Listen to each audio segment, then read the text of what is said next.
We're taking a look at, ooh, I like that.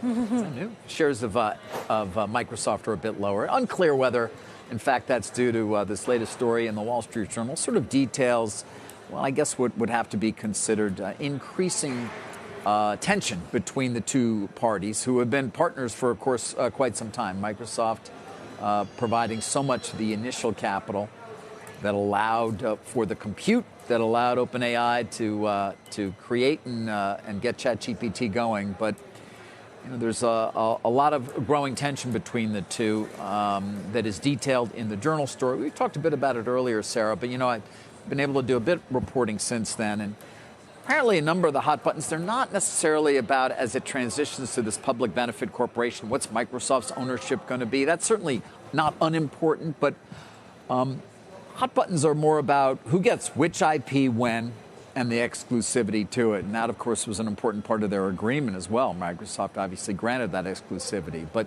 things about coding or products or when they reach, if they ever do, so-called AGI. What can you use and when? What does Microsoft get? What don't they? What is ChatGPT going to be able to bring to the market without having to worry about Microsoft? That certainly is something they're trying to work through right now, is my understanding. And it's not easy. Not easy, as you might expect. Is there a possibility they could break up?